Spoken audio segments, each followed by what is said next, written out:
Okay, we're gonna get started here. We'll be patient because I think a couple people are still trickling up from upstairs. We won't mind.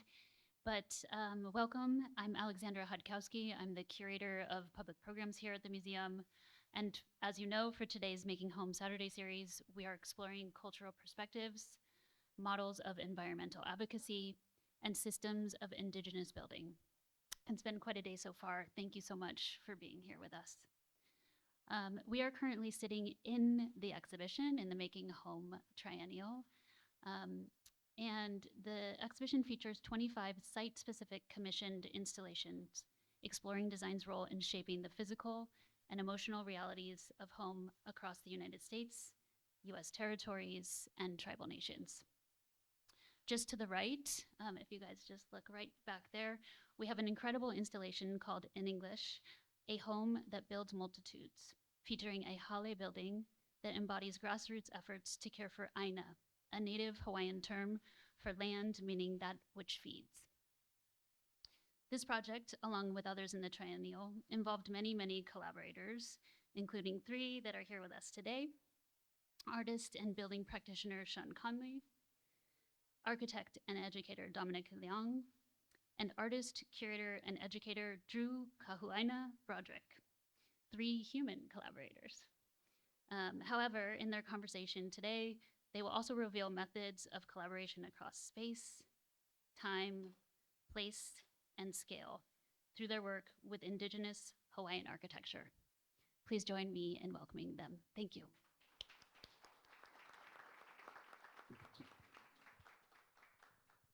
How's it going, everybody? I'll just quickly add a little bit more to the introduction that Alexandra offered.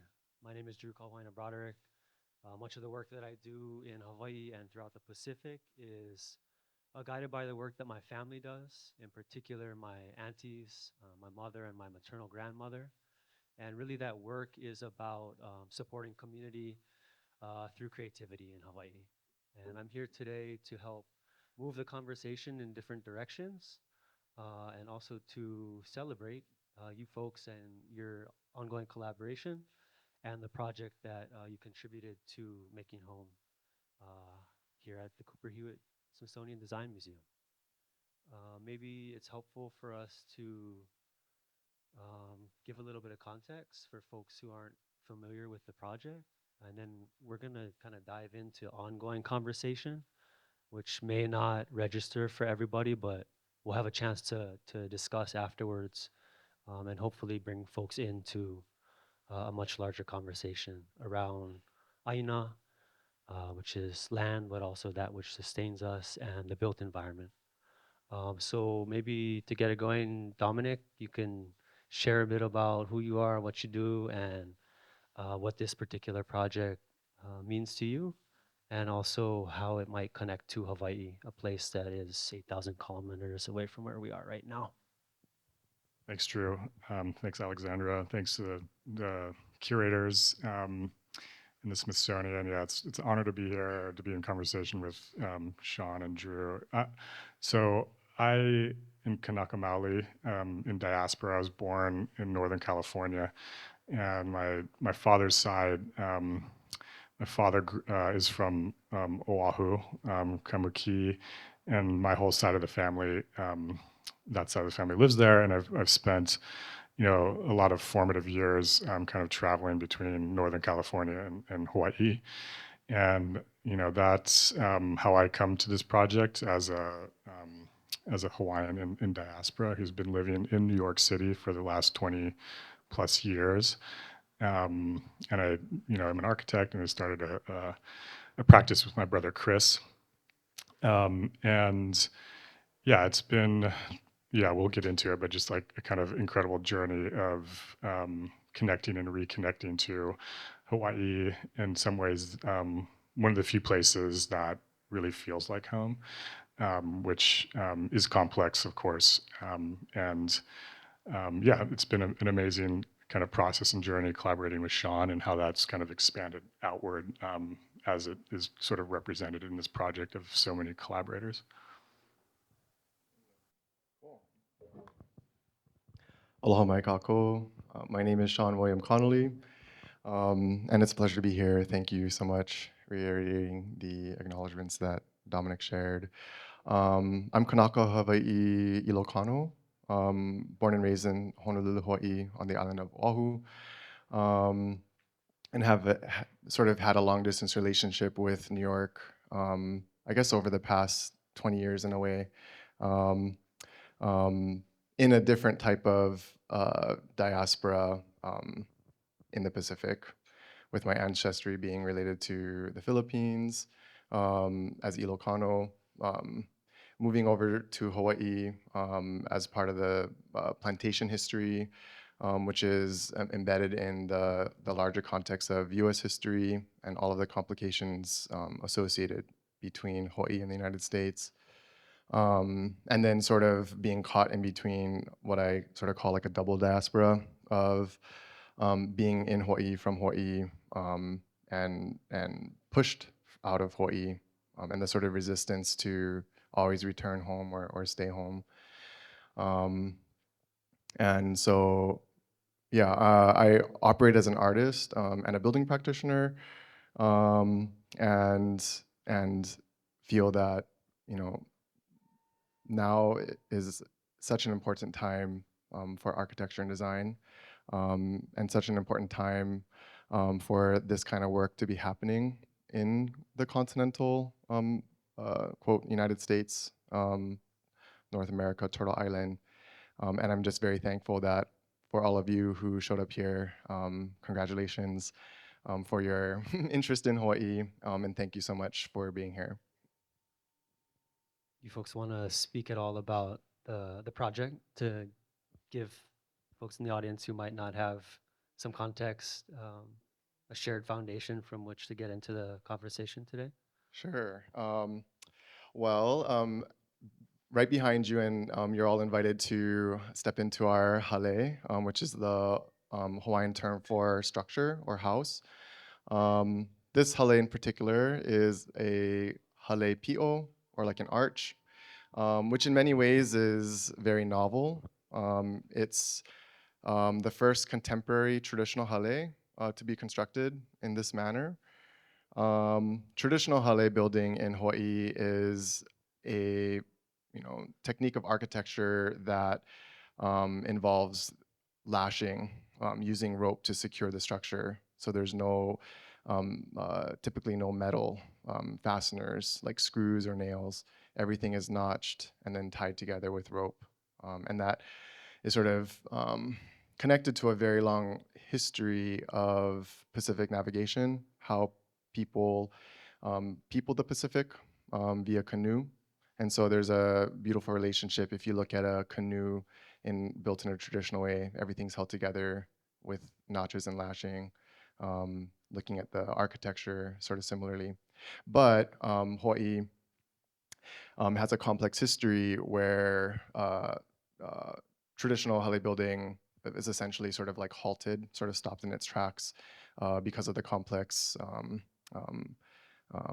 relationship of Hawaii being occupied by the United States.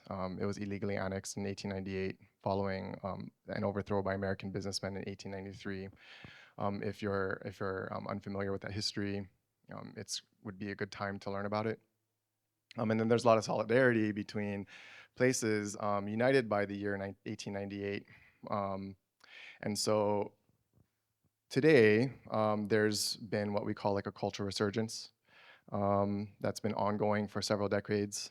And that resurgence is very tied to what we call like aloha ʻāina, like the love for the land, ʻāina aloha, really committing to recover systems of sustenance on an island. And so, for this structure, and I'll let Dominic share more, for this structure in particular, we collaborated with our cultural practitioners, Naleni Tukuafu and Jojo Henderson, who are traditional hale builders, and this sort of became a really great opportunity for all of us to share knowledge, learn together, and really create an example of innovating tradition for our future. So yeah.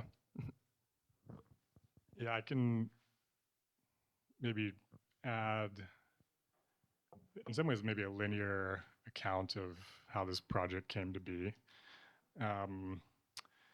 So our collaboration started off within the context of like academic teaching, collaborating on studios, and really in a lot of ways bringing that conversation of the issues that you have been exploring through your own practice as an artist and sculptor and architectural design in various forms.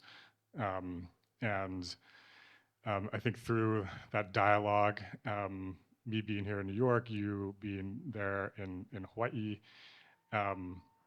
we just kind of started, I think, to explore a conversation that led to this project, and in a lot of ways built off of the relationships that you were already engaged with the ʻāina organizations, or the grassroots organizations involved with recovering hupa'a food systems, native food systems, native science in Hawaii. And there was a number of conversations you were involved with. I mean, I'm kind of speaking for you, but where there was a need for architecture or space or infrastructure. And out of those conversations, I think it was interesting because you had in some of the work you were doing, looking at like Iolani Palace and like really grounding, I think, where architecture is at in Hawaii now through a historic lens, and sort of asking questions around what is the role of architecture within these processes of sovereignty, and also how can architecture and design kind of re-involve itself in those processes, because yeah, like we've discussed a lot, and that you've mapped very well, that historically architecture has been aligned with development and the military. And so I think the whole idea of like, what does it mean to create architecture in service of aloha ʻāina, and that sort of, I think, led to other questions about the needs of contemporary ʻāina organizations that essentially, like, in some ways need more capacity, more space. That how can a traditional building system kind of evolve to meet the contemporary needs of the community in Hawaii? You both brought up a term, aloha ʻāina, and it's an important foundational kind of belief in Hawaii. And it also runs through the work that you two have done together since, I guess, around 2021, when you formed Hawaii Nonlinear, which in some ways is kind of an origin for this project. But Dominic, when we were in Waipi'o, and Waipi'o is the name of a valley that the images on the screen were made in, you shared with my partner, Santia Mialashiba-Nash, who's a filmmaker, and I, that you felt as a Native Hawaiian in diaspora, the ʻāina was something that was within you, and that you might not have that direct connection to an ancestral homeland, but that you carry the ʻāina with you wherever you live and work and care. And so I wanted to pick up on that and give you a chance to speak about the way that your work as an architect on the East Coast of the continental United States has been shaped by your relationship to ʻāina, in particular over the past, I guess, 4 or 5 years. Yeah. Yeah, I think, appreciate that question. And it's also great to be in conversation here, because so many of these conversations we've had in various forms along the way. And yeah, the context of that conversation, that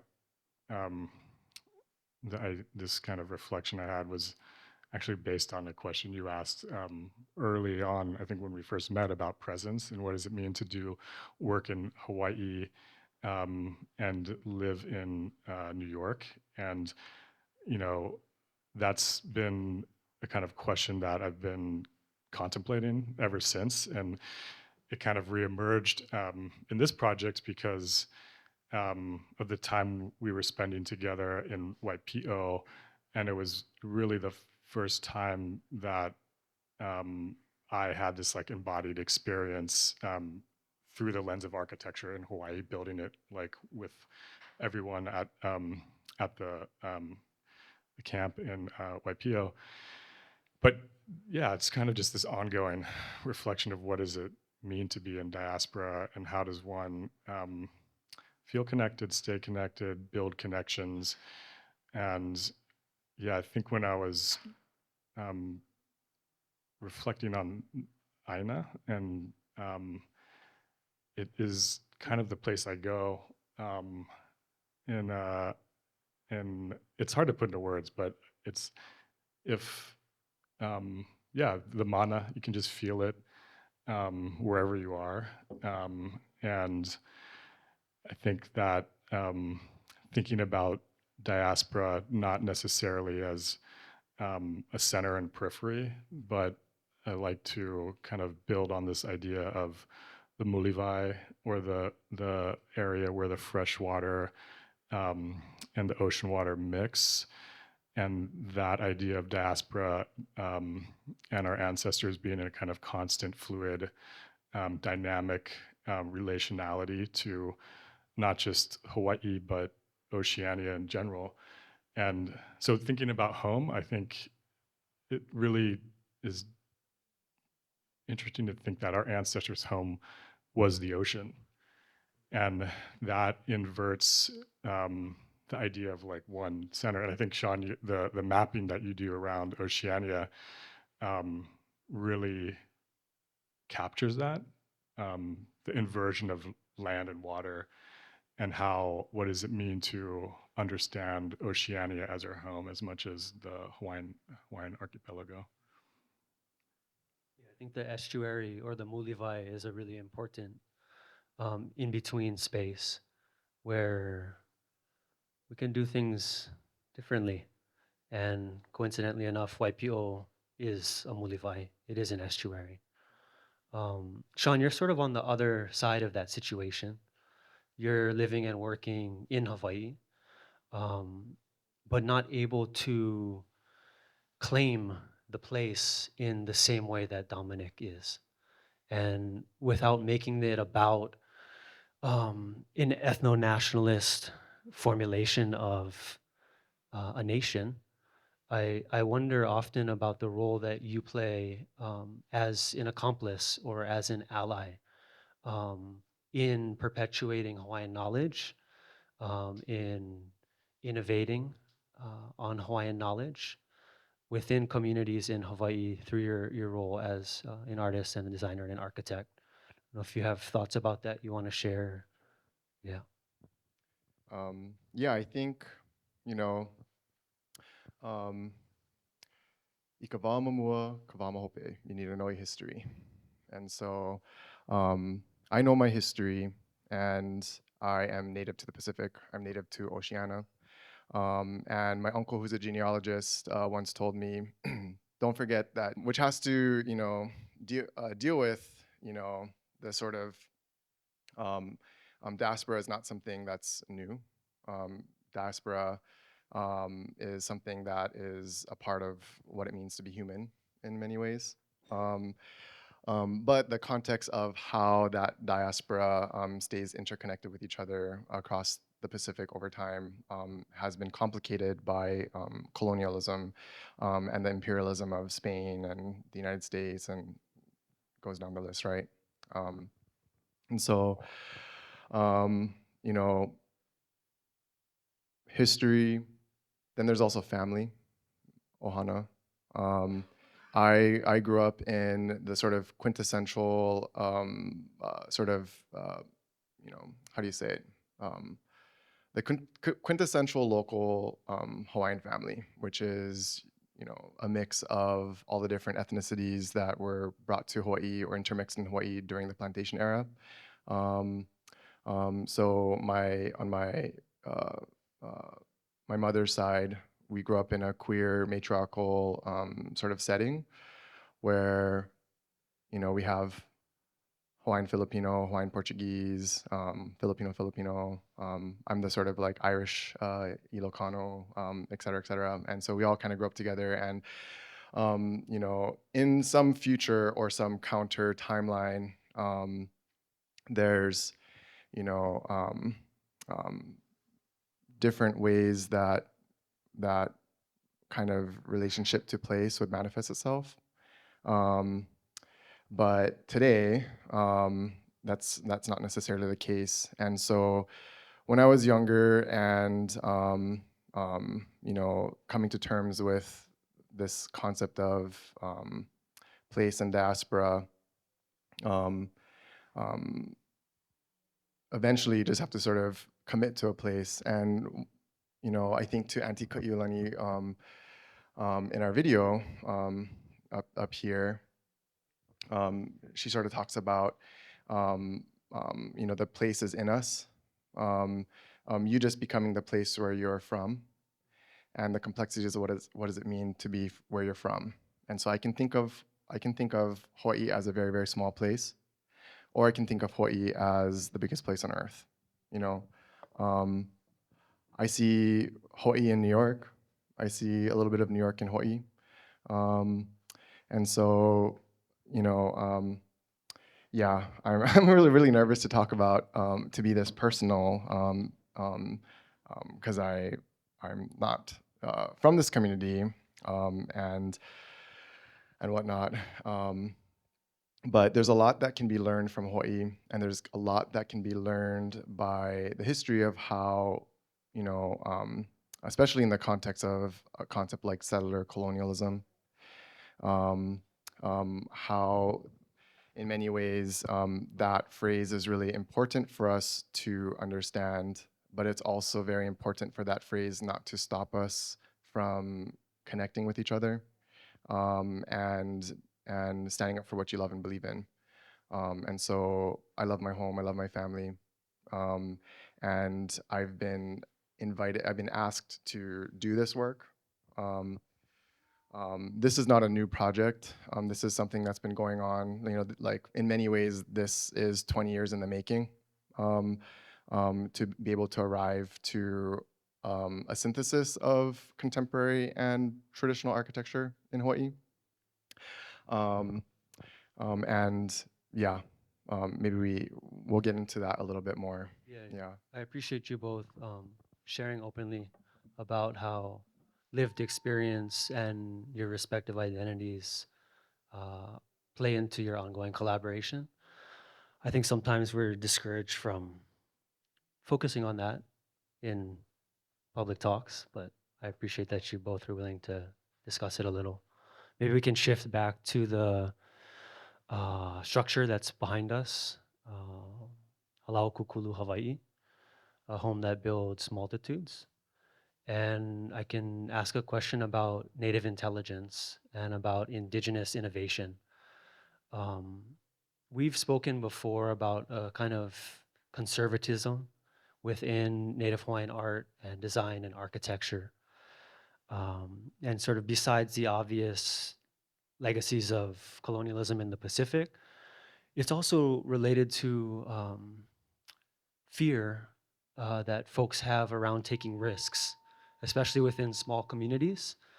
It can mean being criticized by family, friends, mentors. It can mean being outcast by communities. It can mean being cursed by the gods. But there's a certain hesitancy around taking risks that I feel like you two don't have. You're using materials in a way that is innovative when we think about what's happening in Hawaii, especially in architecture.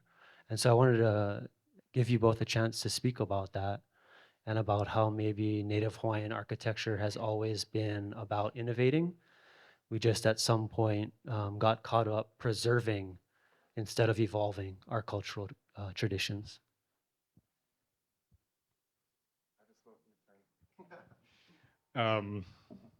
Yeah, I think in a lot of ways, I answer that question through my positionality of being in diaspora. And so that's obviously a unique position and different than Sean's. And yeah, I think sometimes there's distance affords a certain degree of freedom and for better or worse, but the flip side of that is not being fully embedded in a day-to-day way with the dynamics of community that Sean is working in, and I think that innovation is obviously complicated in Hawaii, but in this project in particular, it is really a hybrid of knowledge systems, and I love the holographic epistemology that Monty Laudermeyer has, and what that it's a idea that Sean brought into the conversation in our early teaching collaboration around the hologram being a sort of hybrid of different knowledge systems or ways of knowing, and that it's more about a both and rather than either or. It's not about picking one over the other, but really embracing the kind of diversity of ways of knowing that leads to innovation or evolution. And there is this kind of like continual perception that indigenous peoples are frozen in time, and we know that innovation is something that our ancestors were doing all the time just to thrive and survive, and that's just literally, I think, what this project's doing also, is trying to mobilize architecture for those same reasons. Cool. Yeah. Innovation is an interesting word because when it comes to technology, we may be innovating too quickly. You might hear that sometimes. And so sometimes, slowing down innovation is actually kind of what we need. But innovation is not a monolith, and especially for places, for communities where the right to innovate has been taken away.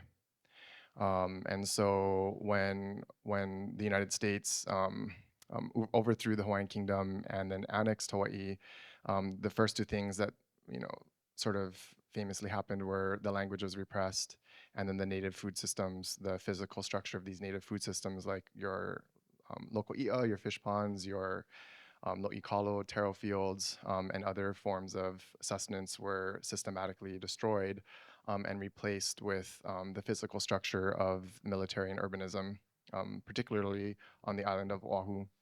And on the other islands, those systems were basically systematically replaced with ultimately industrial agricultural systems, sugar, which ties Hawaii to, the history of sugar in Hawaii is tied to the American Civil War, and there's this very deep history, long history, and so innovation is really important for Hawaii. I sort of find a lot of hope in the art community in Hawaii. I see, art in Hawaii doesn't get enough credit in many ways. Art in Hawaii is very also maybe more critical of history than maybe art in general. And so I really appreciate art in Hawaii as being a sort of space to support pushing the boundaries, more so than, let's say, architecture. But that often has to do with the complexities of what architecture is. And it's not necessarily the architect's fault that they're bound to a client who is often in service of capitalism. And so, yeah, innovation. Yeah. It reminds me of Nilani, who is expert hale builder, who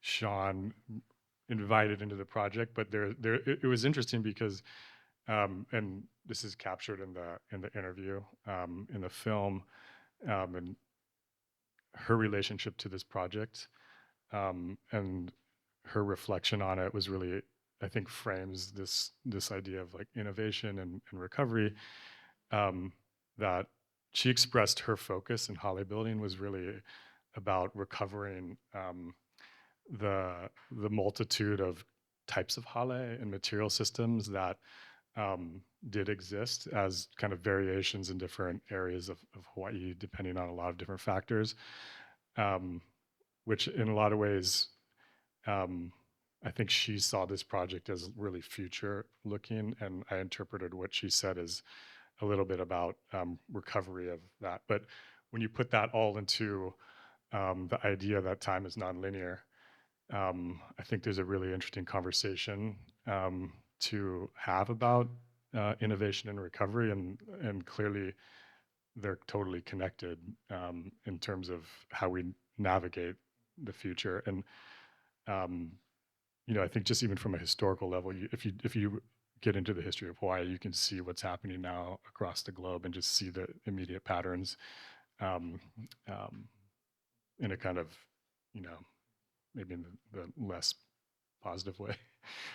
I mean, even ecologically speaking, the context of Hawaii that needs to be also understood in contrast to a continent is Hawaii is very small physically. I said earlier, Hawaii is the biggest place on Earth, but physically it's very small. It's the most remote landmass on the planet, which represents a very extreme environment. And so for Pacific Islanders who populated and cared for a territory of ocean larger than all continents combined, but then having only very limited access to land, which land is important because number one, it renders water fresh, so you're drinking water, and then soil to grow food. The need to innovate in those environments has always been sort of present, and that kind of like shows in the sort of day-to-day ingenuity of even problem solving. So, that needs to sort of be honored, and there needs to be space to allow that to happen. Yeah. I mean, I would just add, the ahupua'a system, which Sean, you've documented so well, which is the Native Hawaiian system of land management and division, and I'll let you speak to that in more detail. But the recovery of that system through current ʻāina work, in a lot of ways, that is actually perceived as innovative relative to the systems that destroyed it. So again, like this, I think the nonlinearity of recovering what was erased or lost for all the processes of going through colonialism, it's a really complicated conversation about recovery and innovation. But I mean, I think your question maybe spoke to the kind of immediate dynamics of how that plays out relationally within community. Yeah, and to shift the focus maybe from Hawaii to where we are now in New York City, the way the project is received and understood here, or even the way that you folks offer it here, might be different than if you were to present it in Hawaii. And maybe as a way of bringing the conversation towards a close, and then we'll take questions and comments from you folks in the audience, you could speak about that, about how you understand its reception in this place. Did people connect meaningfully with it? Were the lashings understood beyond their color? How do you think the project was received? You want to start with the anecdote about the comment of well, it's been interesting. I mean, I think it's obviously complex to work between cultures and contexts that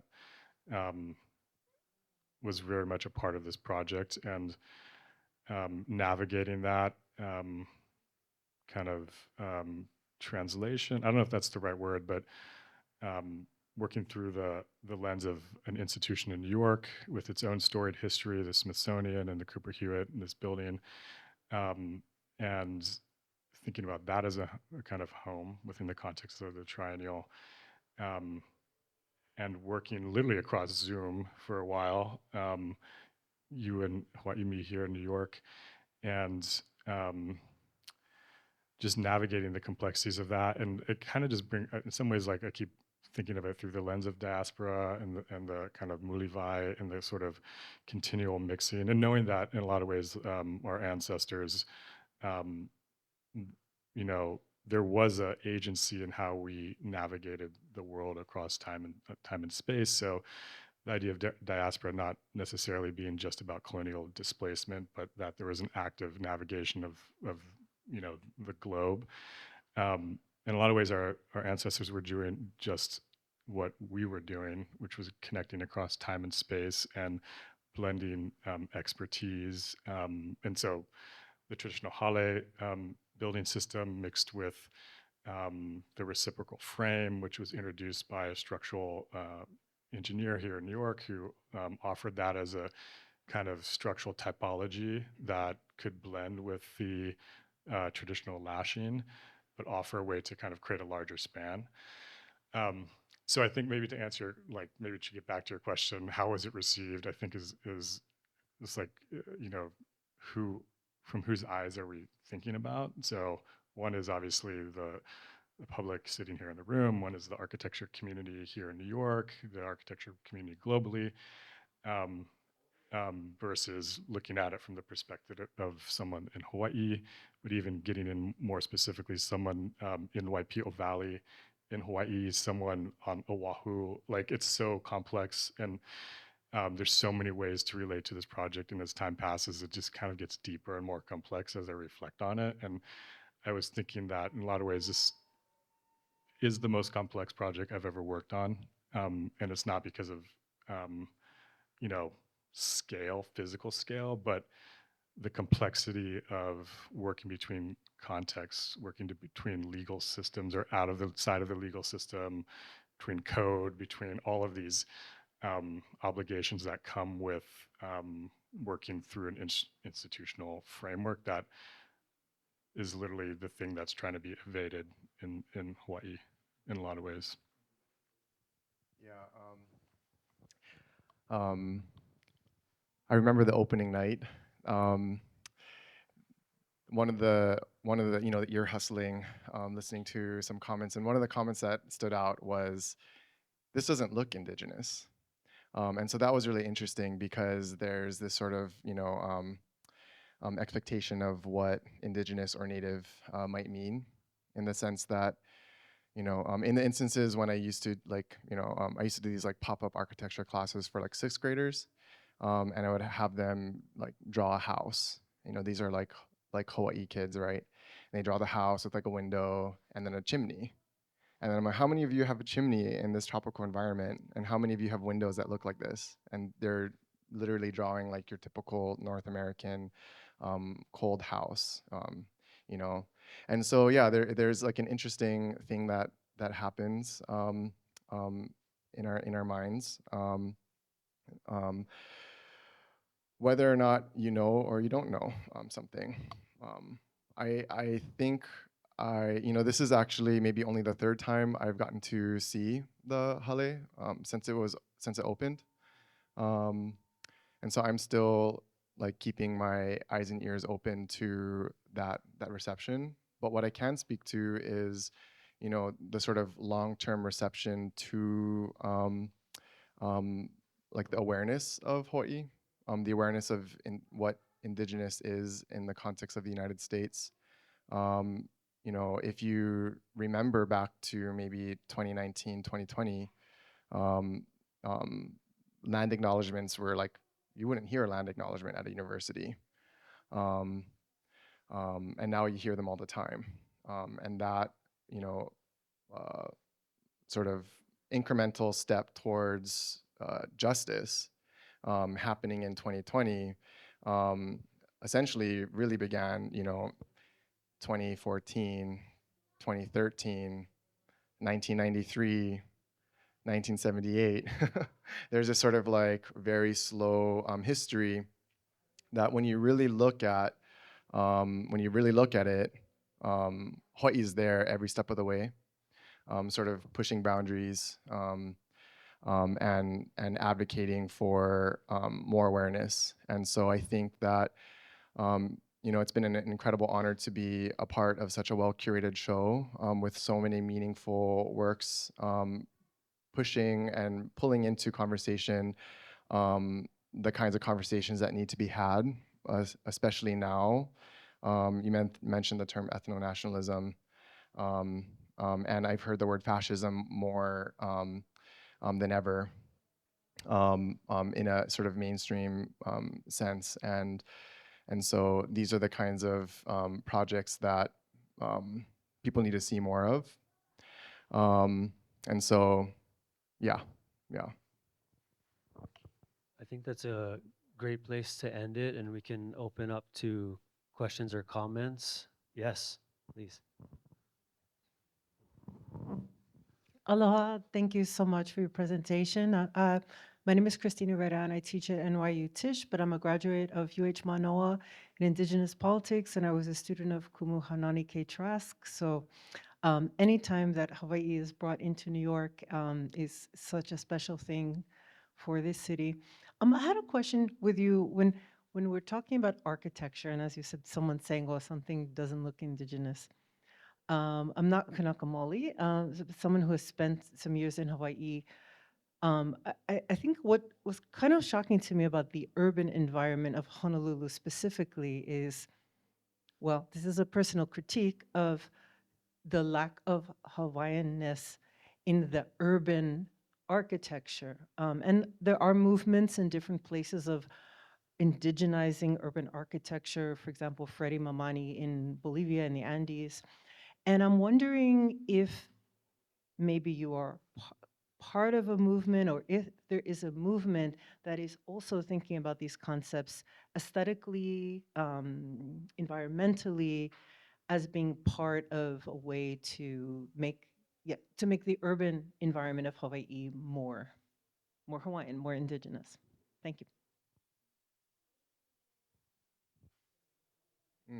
Well, I would say, yes, we are part of the movement, and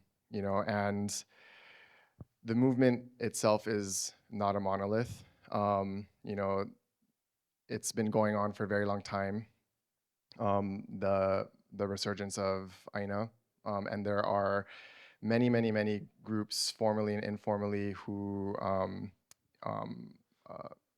essentially join forces, collaborate to recover the sort of systems that sustain us, and really work hard to, as one of our thought partners, Noeau Peralta of Huimau, sort of talks about this concept of noho papa.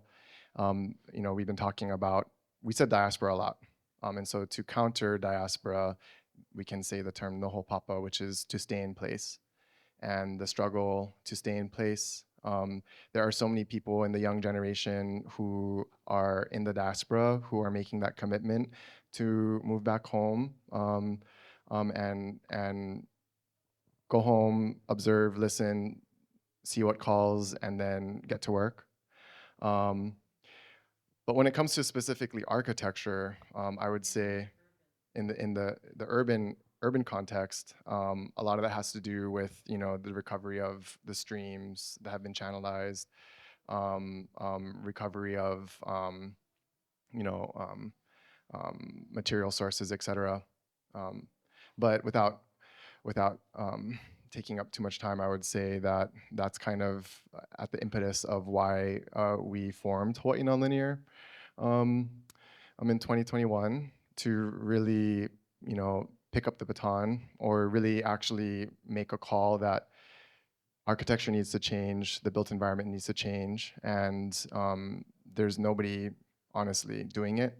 And so in many ways, in architecture. There are many people trying to do it, but not enough architects or people who are actually trained in the creation of the built environment to do it. And so, yeah.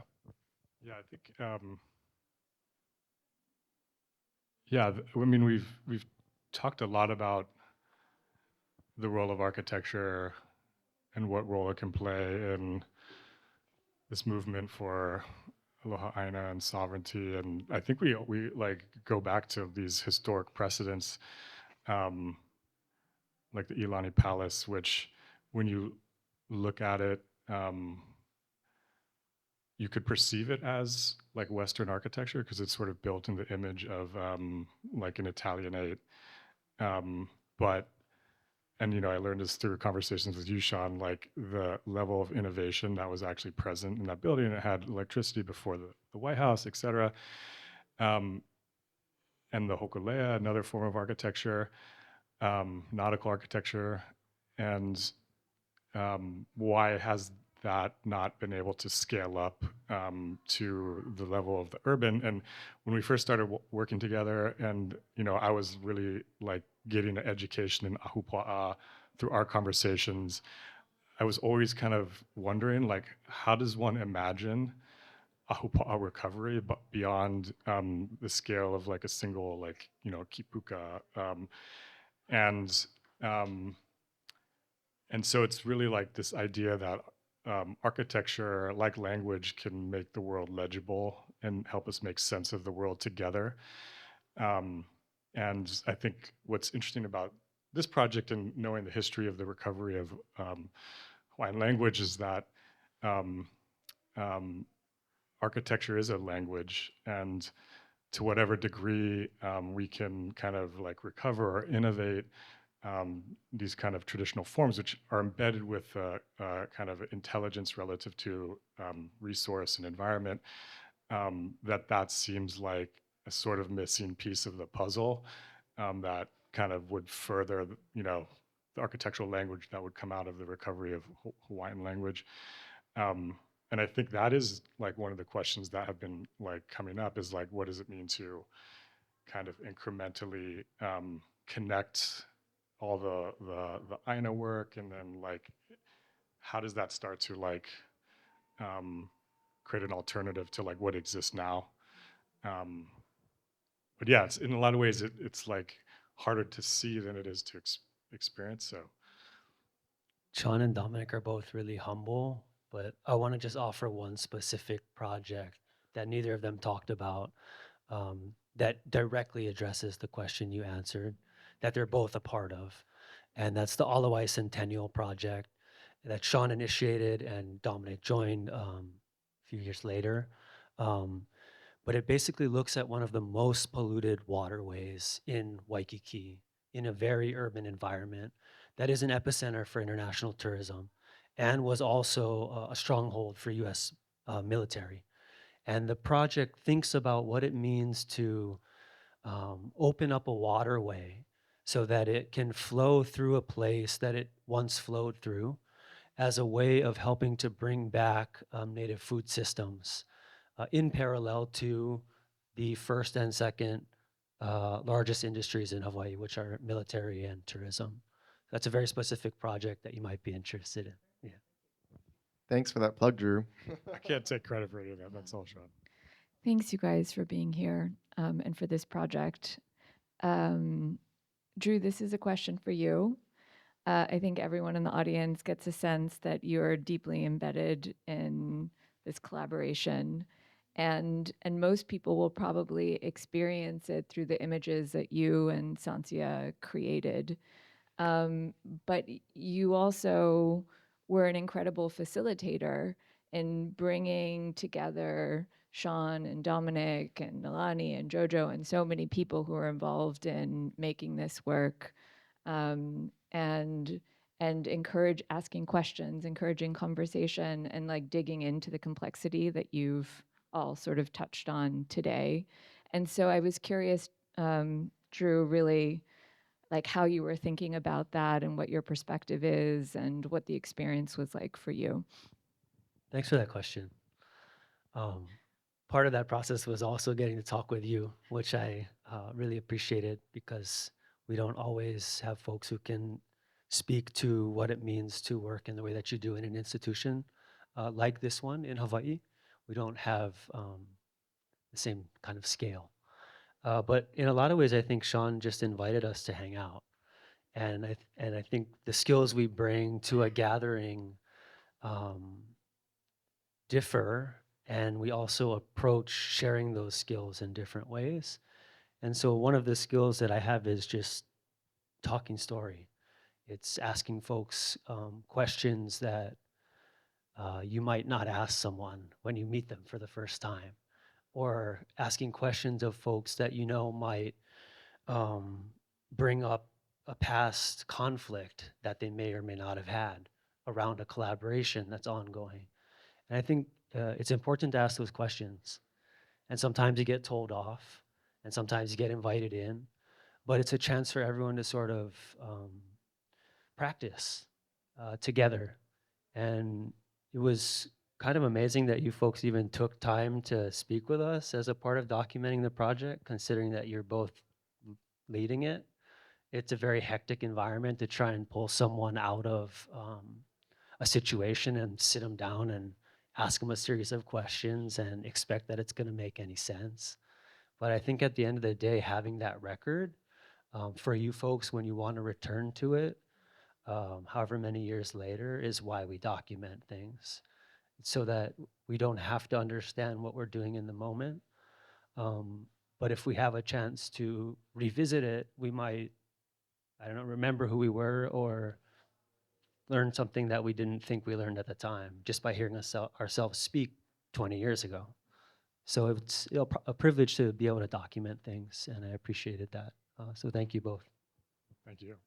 Yeah, thank you. And thank you, ACC, for helping to enable that as well. So, Any other questions or comments, please? This will be the last one, too. Hi, I'm a teaching artist providing supplemental arts education to New York City. So I've actually been really looking into wayfinding as a way of helping my students think about how their built environment helps, like how excavating your environment helps give you a sense of in time and place and how identity arises from that.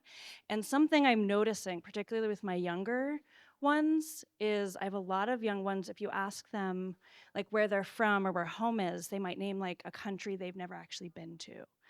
And I'm just curious, from your guys' place and practice, like how would you describe what home is to a child? Sorry, this is a really crazy question. Dominic, I think that's for you. You're the only one of us who has a child. Yeah. Yeah, my daughter, my 2-year-old daughter is in the audience somewhere. I mean, I'm actually more curious how they would define it than I would define it. But because in some ways our relationship to home just gets more and more complicated, I feel like. And I personally, yeah, maybe back to one of your earlier questions, like it's like an embodied experience. That's how I relate to Hawaii and my connection to Hawaii and ʻāina. And oh man, that's so complex. I mean, yeah.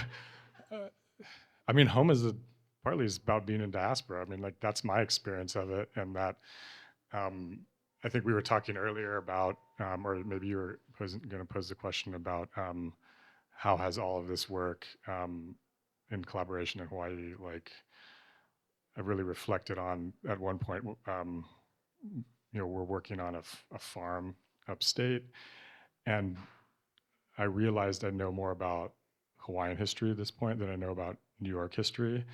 And then I was like, well, why is that? And I was just, you know, actually reminded what you were mentioning about, I think the thing is that knowing the place you live in and having meaningful connections to it in community is something that kind of gets lost, I think, in kind of Western generally Western framework. So yeah, the most Hawaiian thing you can be is to be connected to the place you're living in, if that is not Hawaii itself. So I would say, since we're running out of time, he opu he halo, which is opu is the term for tummy, halau is the term for many things, including a space of learning. But in the Making Home catalog book, we have an article, an essay where we sort of talk about that through the concept of ʻāina and the term halau, which is featured in our project Hālau Kūkulu Hawaiʻi, a home that builds multitudes. And so I'm not going to answer that question, but I'll offer that article we've written for you to read and check out the beautiful book that was produced here. All right, as a way of ending this part of the conversation, because I think folks are invited to join Sean and Dominic afterwards in the installation if you want to ask them questions one-on-one. I'm going to just read a quick poem. Maybe it'll address your question as well. It's by an artist and musician and activist. His name is Imai Kalani Kalahele, and the poem is called Make Rope. And it speaks to the way that we transmit knowledge across generations over time through our creative practices, like making rope. And I guess I read it now in recognition of all of the lashings that hold the structure Hālau Kūkulu Hawaiʻi together, and the way that those lashings also connect people and place.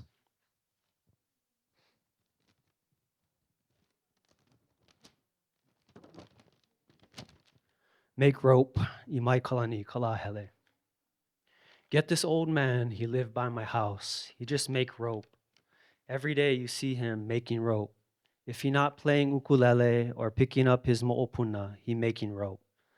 And nobody would ask him why. How come he always making rope?